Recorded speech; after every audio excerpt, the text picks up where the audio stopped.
Ever heard of the perfect crime? A heist so flawless, so brilliantly executed, it leaves the world baffled? Well, today we're diving into a story that was almost just that. The tale of the silent syndicate and the one tiny, almost insignificant detail that brought their entire empire crashing down. Picture this: London, 2018. Over a series of months, a string of audacious heists hits the city's most exclusive jewelry stores and high-end art galleries. But these aren't your typical smash-and-grab jobs. There's no forced entry, no alarms triggered, no witnesses.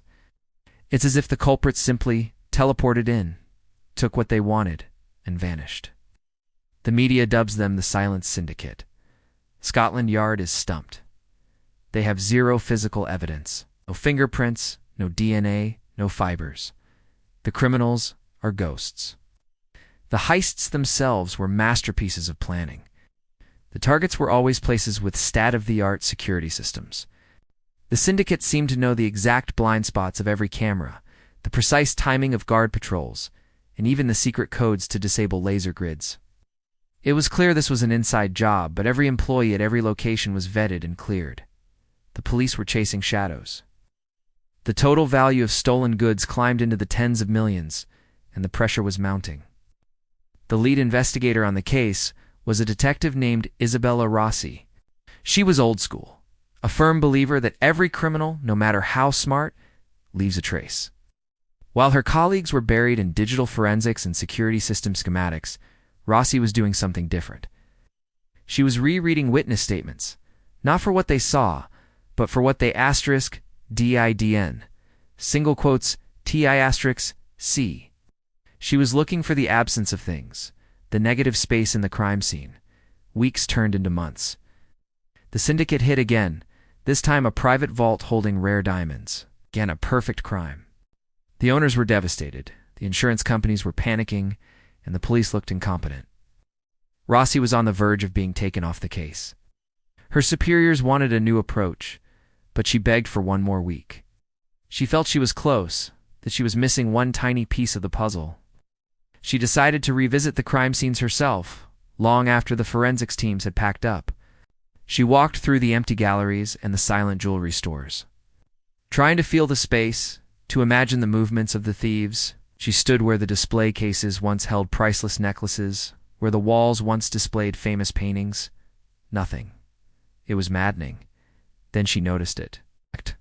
Something so mundane, so utterly ordinary, that everyone else had completely overlooked it. At 3 of the 5 crime scenes, there was a specific brand of high-end, eco-friendly air freshener, the kind you find in fancy hotels or corporate offices. It was a subtle, citruson sandalwood scent. On its own, it meant nothing. It could have been used by the cleaning staff, the employees, anyone. But Rossi had a hunch. It was the one common thread, however thin, that connected these disparate locations. She dug into the purchase records for the businesses that had been hit. Sure enough, all 3 locations that had that specific air freshener used the same commercial cleaning company, Pristine Professionals. The other 2 locations used different services. It was a long shot, but it was the only shot she had. Rossi started investigating Pristine Professionals. On the surface, it was a legitimate, successful business with a long list of corporate clients. The owner, a man named Marcus Thorne, was a charismatic entrepreneur. He had an alibi for every single heist. But Rossi kept digging. She looked into the company's finances, its employee records, its supply chains. And that's when she found the second piece of the puzzle. Pristine Professionals had a specialist cleaning crew, a small, highly trained team that handled sensitive clients, banks, tech companies, and, as it turned out, the very galleries and jewelers that had been robbed. This team was given unprecedented access, often cleaning late at night when the buildings were empty. The crew consisted of 4 people, all with seemingly clean records. But Rossi's investigation went deeper. She discovered that years ago, all 4 of them had served in the same Special Forces unit, specializing in covert entry and intelligence, and their unit commander, none other than Marcus Thorne. The clean records were a facade. These were highly skilled operatives. The picture was becoming clear. This wasn't just a cleaning company. It was the perfect front. Thorne and his crew used their legitimate access to map out every detail of their targets. They learned the security systems from the inside out, not by hacking them, but by cleaning the offices of the security managers. They planted their own tiny, undetectable devices to create network backdoors. They memorized patrol routes while polishing the floors, and the heists. They were executed during their scheduled deep cleans. They didn't need to break in. They simply let themselves in with their own keys and alarm codes. The final piece fell into place when Rossi tracked the supply orders for pristine professionals. Alongside the usual orders for bleach and floor wax. Yes. She found regular, large purchases of specialized electronic components, microcameras, signal jammers, and sophisticated listening devices.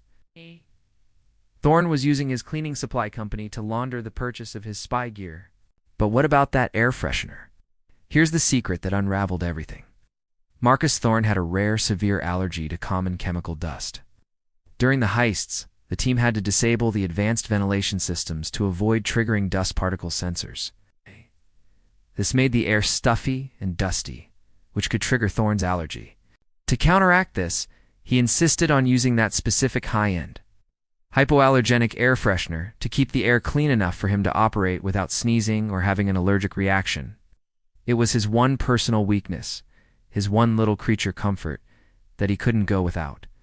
He never imagined that a scent, a barely there fragrance of citrus and sandalwood, would be the thread that connected his perfect crimes.